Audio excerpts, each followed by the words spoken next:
Okay, so I want to talk about so-called liberty-limiting principles. This is just a fancy way of saying reasons we might give for restricting or banning certain kinds of behavior. Now, I'm going to talk about all four of these just to give you guys a heads up.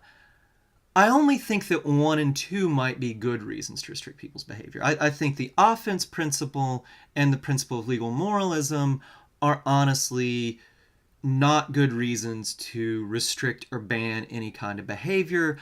I will talk about them because both of them do crop up in American law.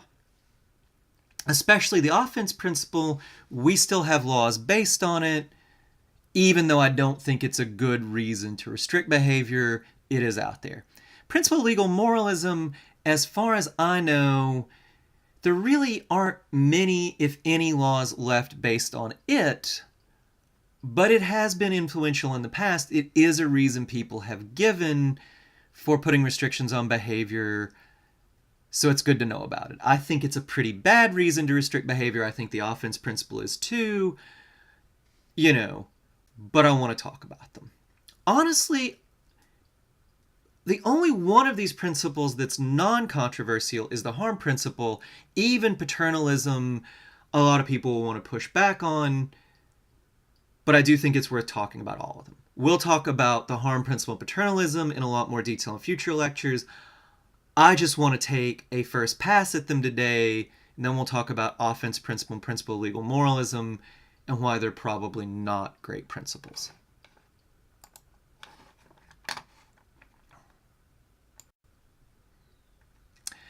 Okay, the harm principle. So the harm principle says the fact that some behavior harms others is a good reason to restrict it or even outright ban it. So what is a harm? I think this is important. A harm isn't just any old thing you don't like or anything that might make your day go not as well, right? A harm is a serious setback in your well-being. If you are a huge Cubs fan and I'm wearing a shirt that says the Cubs stink, you might not like that. That's not a harm. That doesn't hurt you, right? On the other hand, getting punched in the nose is a harm. Having your house broken into is a harm. Assaults on your physical person, those are harms. Things that damage your property, those are harms. Harms can also be psychological. If someone harasses another person constantly, well, that's going to have a real impact on how well that person's life is going. That would fall under the harm principle. Laws against harassment, laws against assault, laws against theft and otherwise damaging people's property, those will all fall under the harm principle. Other things that might fall under the harm principle, laws against, say, drunk driving, right? Not the case that every time someone drives drunk, they're going to hurt or kill somebody, but it's much more likely they will, right? So if some behavior is just really likely to harm someone, that will be given often as a reason to restrict it. That falls under the harm principle. So if what you do hurts somebody else, that the harm principle comes up.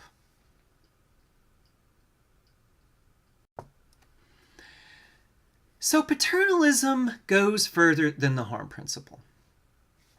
Paternalism says if what somebody's doing is likely to hurt them or it's bad for them, that's a reason to restrict it.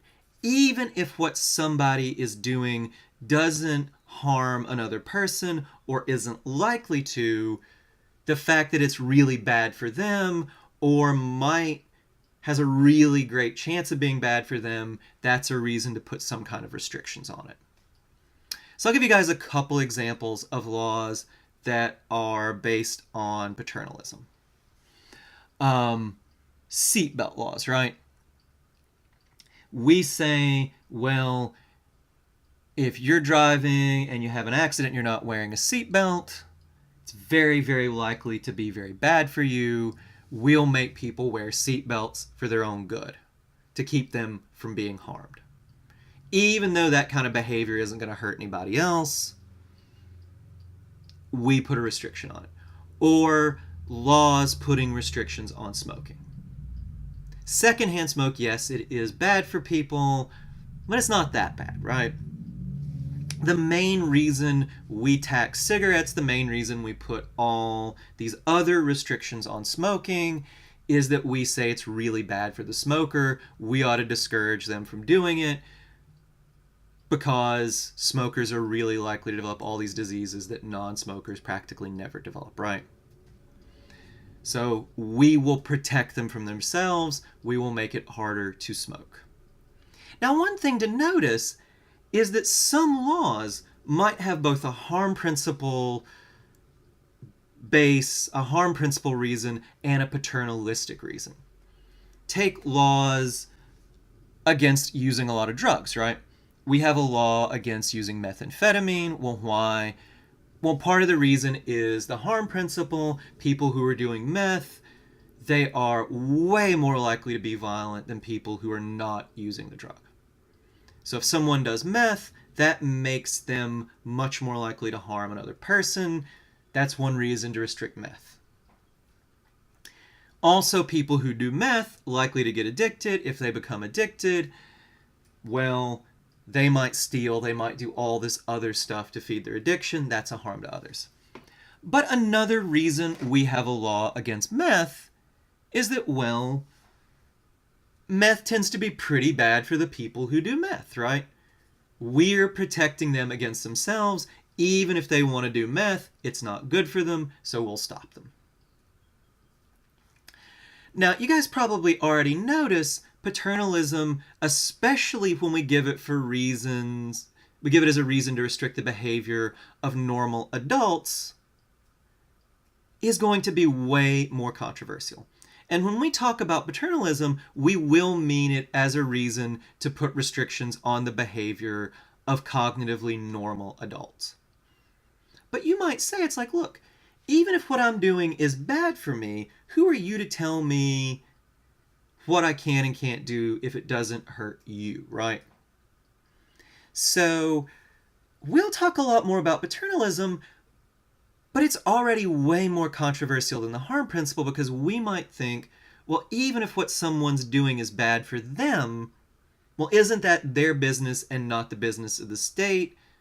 Yes, it's perfectly the business of society or the state if somebody's behavior hurts someone else, but if it just hurts them, well, that might be sad. What business is it of ours? So we will talk a lot in future lectures about whether paternalism really is a good reason to restrict the behavior of normal adults. Paternalism, perfectly good reason to restrict the behavior of children, to restrict the behavior of the mentally ill or otherwise mentally impaired. But are paternalistic reasons good when it comes to normal adults? Some people will say yes, some people will say no, but I want you to notice for this lecture, it's way more controversial than is the harm principle.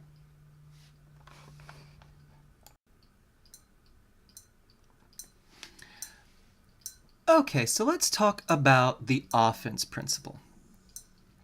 And the offense principle is way more controversial than is the principle of the harm principle or paternalism, but I think we should talk about it just because some American laws are based on it. I'll give you guys an example of a law close to home based on the offense principle. Think about Virginia Beach's law saying people can't curse on the boardwalk, right? Well, look, even if you're really sensitive to so-called vulgar language, I don't think someone dropping an F-bomb on the boardwalk is going to harm you, right? It's not the same as getting punched in the nose or having your house broken into. It just might make you feel a little bad, right? But the offense principle says Well, behavior like that, even though it's not harmful strictly speaking, we can put restrictions on it because it's offensive.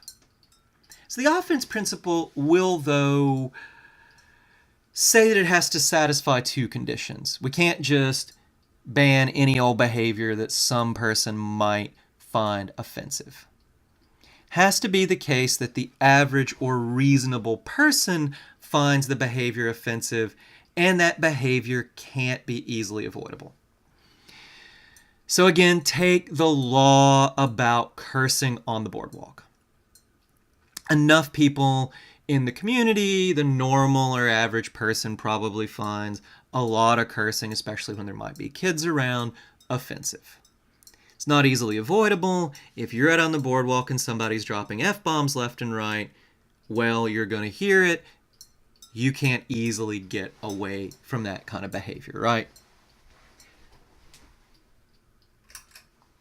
Well, let's ask ourselves, is the offense principle a good reason to restrict behavior? I don't think it is, for a few reasons. One is just these conditions, right? Well, look, the average person, who is that? Who's the reasonable person? How in the world do we figure that out, right? I think of myself as a pretty reasonable person. I don't know if I'm average. I don't find cursing all that offensive. Not really offensive at all. On the list of things I find offensive, cursing is pretty far down. Now, this probably has something to do with the fact that my mother let my uncle, who curses like the proverbial sailor, babysit me when I was a kid. My uncle's a teamster. I don't know if you I think I've also heard people say curses like a teamster. My uncle does curse like a teamster, right? My mom found out, much to her surprise, all the new words Uncle Richard had been teaching me. We were in church. You can imagine how that went. She was not happy. But anyway, I'm not that offended by cursing, so why have a law against it, right? And it gets even harder, right? You can say, well, the average person in your community, that's who we're talking about. Well, but how do you pick the community, right? The average person in Suffolk is going to find things offensive that maybe the average person in Norfolk wouldn't. Even if you can pick this average person out, depending on where you pick them from, they're going to find different things offensive. The second problem I have with the offense principle, and it's a much bigger problem, is that it allows us to restrict behavior for stupid reasons. Imagine we live in some really uptight community where everybody is offended by breastfeeding in public. Well, that's their problem, right? I mean, that's kind of a stupid thing to be offended by. Even if it's not easily avoidable, if you see it in public, you can't avoid it, right? That's a dumb thing to be offended by. That's kind of the problem of the person who is offended by the behavior. And this brings me to the third problem with the offense principle. It seems to allow us to restrict behavior that might be much more important to the person engaging in it than it is to the person who finds it offensive. It might hurt the person whose behavior is restricted a lot more than it helps the offended person, right? Think back to breastfeeding in public.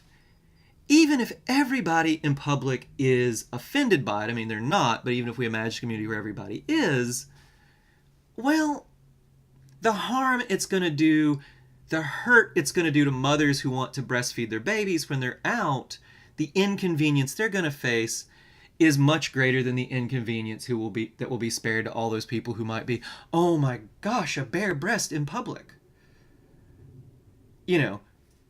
We might spare the offended people the shock of seeing a bare breast in public.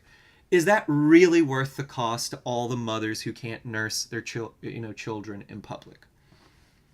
We can think of even more important things the offense principle might allow us to restrict. Imagine we live in a really racist community where the average person finds an interracial couple offensive. Well, I think you'll say, well, that's the problem of the community. That's a stupid thing to find offensive. That's not a good enough reason to restrict that behavior. And again, as with my breastfeeding example, the behavior in question is way more important to the couple than it is to all the bigots in their community who might not like it, right?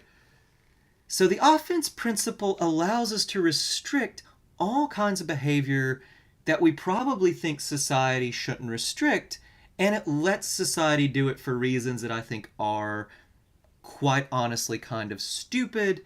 So I don't think the offense principle is a good reason to put restrictions on people's behavior. Now we should talk about it because it's a reason that's given for putting restrictions on people's behavior. Our own law in Virginia Beach against cursing on the boardwalk based on the offense principle. I won't bore you guys with this, but a lot of American laws against pornography are in fact based on what looks like the offense principle. I just don't think it's a good reason to restrict behavior. Finally, the principle of legal moralism. We can restrict behavior or ban behavior that harms no one, not even the person doing it, and is easily avoidable because we think it's immoral. Well, I think the offense principle is a stupid reason to restrict behavior, and I think it's a stupid reason for all the reasons.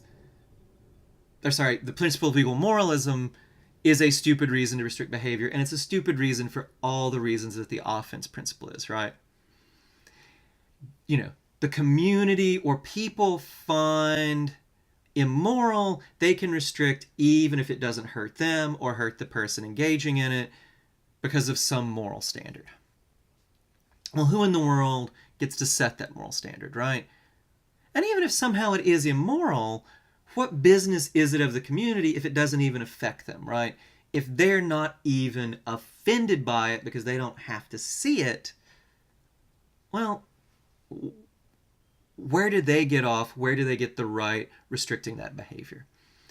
Now, this one doesn't crop up very much anymore. We've gotten rid of most so-called moralistic laws, but there were laws in the past in America based on this principle of legal moralism.